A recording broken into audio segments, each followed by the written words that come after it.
Hey guys, what's going on? It's Sunil Shekade, and in this video we are going to learn about how to get rid of bad debt. Lots of financial advisors talk about get out of debt, but that's bullshit. Because if everyone stops borrowing, the financial system collapses.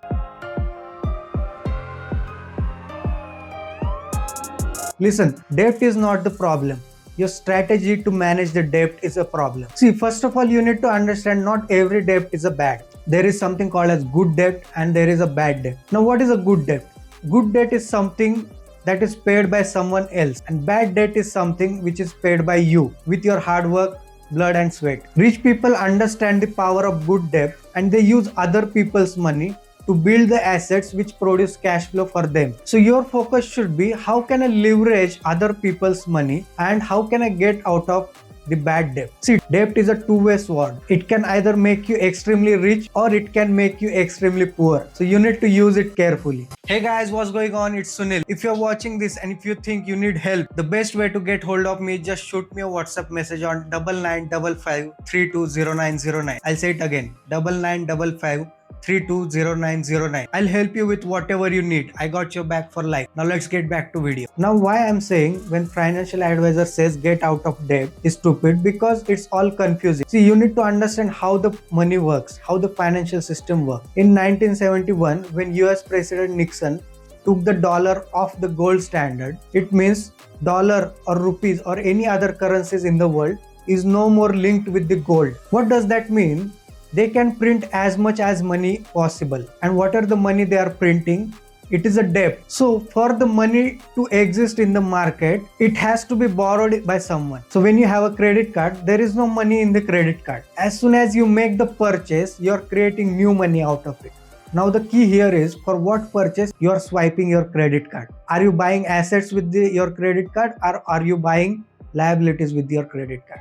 That's going to make the real difference between rich and poor people. Now that you have understood the difference between good debt and bad debt, now it's time to focus on how do you get rid of bad debt which you already have. See, getting out of a bad debt requires a discipline. It is a simple step-by-step process, but you need to follow it with the discipline. So step number 1 is list down all your bad debts from smallest to largest. You can list down their name, total remaining amount, and minimum due or EMI on that particular loan, and what is the remaining tenure of that loan. Now once you have done that, our focus is we need to target the smallest debt first. Now you may ask, why smallest debt first and not the highest interest debt? Because our human mind wants pleasure, and once we close the smallest loan first, we get that pleasure and we continue the discipline to work on getting rid of the another remaining bad debt. Clear? Now once you have done this, you need to generate additional 10,000 rupees in income. You may ask, how do I generate this additional 10,000 rupees? You can do part-time job, part-time business, utilize your weekends to generate some additional money. See, if you cannot generate this 10,000 additional income apart from your job, then forget about getting financially free. Once you have generated this money,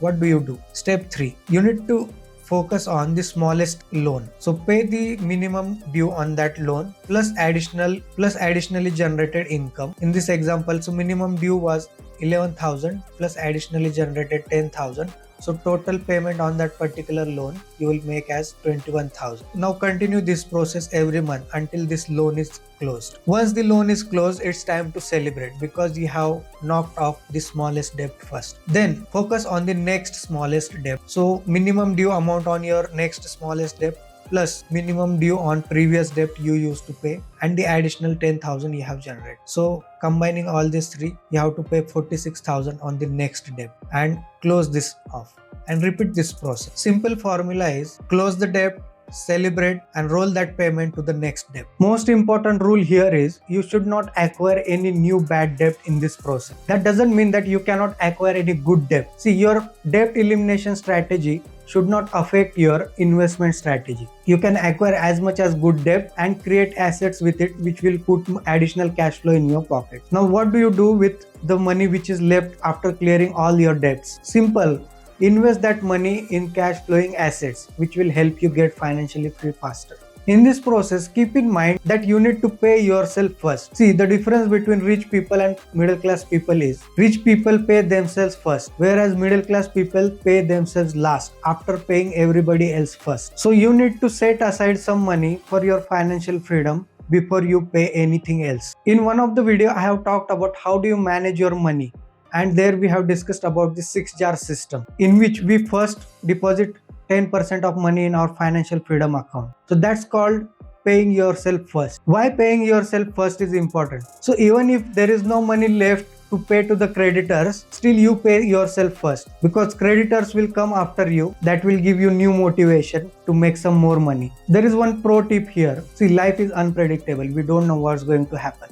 If there is a bad situation in particular month, or you're going through a bad times and you know that you cannot pay the EMIs of your borrowed money, what should you do in that case? Lots of people go to their banker or creditors once they have missed the EMI payment, and at that point of time there is hardly something that creditor or a banker can do to save you. Instead of that, when you are aware about this is going to happen, you reach out to them in advance and explain them your current situation with the good intention of that I am willing to pay the debt back, but this is what current financial situation is. And then you request for if you need additional time to pay back the loan or any other work around you can find out. There is also called as credit counselors who can help you in this process. Even if you are on the verge of filing a bankruptcy, consult with your credit counselors. They can help you find a better way out of this situation. That's it for today. Subscribe for more practical financial systems. No stocks, no hype, only real financial education. See you in the next video.